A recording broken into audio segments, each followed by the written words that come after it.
Quero convidar você para ler a palavra do Senhor, Tiago, capítulo 1, versos 1 a 4. A palavra diz o seguinte: Tiago, servo de Deus e do Senhor Jesus Cristo, às 12 tribos que se encontram na dispersão.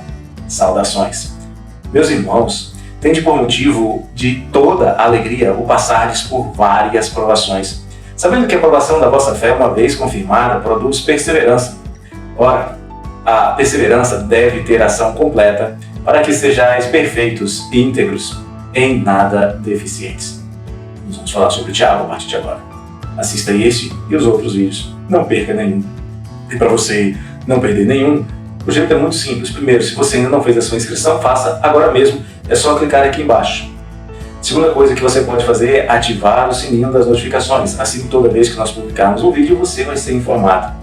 Terceiro, você pode nos ajudar a que outras pessoas tenham acesso a esse conteúdo divulgando o nosso canal nos seus meios de comunicação, grupos de WhatsApp. E quarto, você pode colocar as suas dúvidas ou as suas sugestões aqui na área de comentários, bem embaixo. Fique à vontade. Desejar o meu abraço e a minha gratidão do coração do pastor.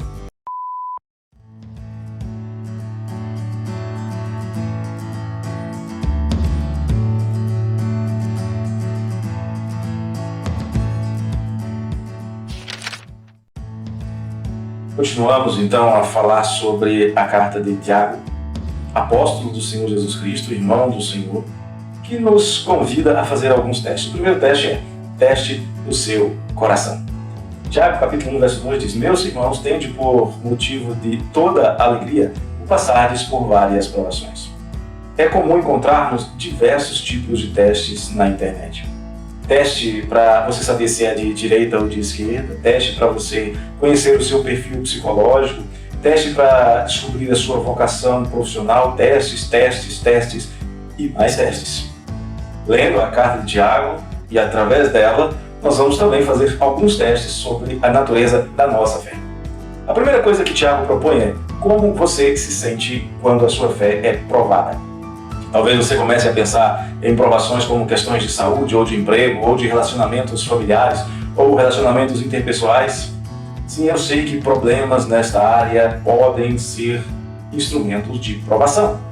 Mas não é exatamente desse tipo de provação que Deus está falando aqui. É algo semelhante, por exemplo, a exigir que você visite os presos, porque Jesus disse que você tem que visitá-los. É claro que o Evangelho tem que chegar a todos, inclusive aos presos, mas a questão é: de que presos Jesus está falando em Mateus 25, 43. Ele está falando, na verdade, daqueles que estão presos por causa da fé. Veja o que diz Pedro em sua primeira carta, capítulo 4, versos 14 em diante. Se pelo nome de Cristo sois injuriados, bem-aventurados sois, porque sobre vós repousa o Espírito da glória de Deus. Não sofra, porém, nenhum de vós como assassino, ou ladrão, ou malfeitor, ou como quem se intromete em negócios de outrem, mas, se sofrer como cristão, não se envergonhe disso, antes glorifique a Deus com este nome. Isso vai acontecer, por exemplo, mais tarde, com o apóstolo Paulo em 2 Timóteo, capítulo 1, verso 8. Não te envergonhes, portanto, do testemunho do nosso Senhor, nem do seu encarcerado, que sou eu.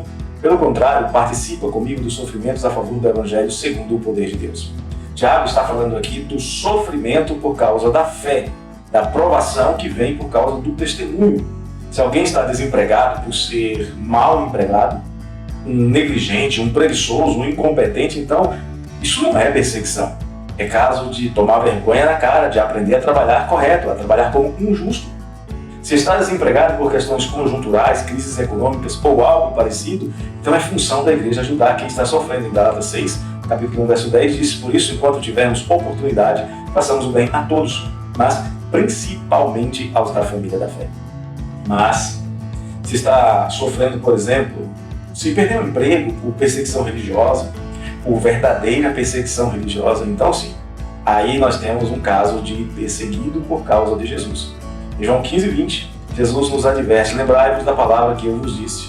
Não é o servo maior do que o seu Senhor? Se me perseguiram a mim, também perseguirão a vós outros. Se guardarem a minha palavra, também guardarão a vós. Mas como isso funciona como um teste de fé? Simples. Teste o seu coração. Se o seu sofrimento é por causa da fé em Jesus, se você está sofrendo perseguição religiosa, se você está sendo provado em sua fé, como fica o seu coração? Se a perseguição, se a provação é mesmo por causa da sua fé, Então você não pode se deixar tomar por sentimentos de comiseração, se achando um pobre coitado injustiçado. Injustiçado foi Jesus, e mesmo assim ele não retrocedeu. Se a perseguição é por causa da sua fé, então o seu coração não pode ser tomado por desejo de vingança contra os perseguidores, com ameaças, porque não é isso que o Senhor chama de verdadeira justiça. Em Mateus 5,44 ele diz: eu, porém, vos digo, amai os vossos inimigos e orai pelos que vos perseguem. A perseguição por causa do Senhor Jesus deve ser motivo para o crente ser tomada de toda alegria. É o que Tiago diz.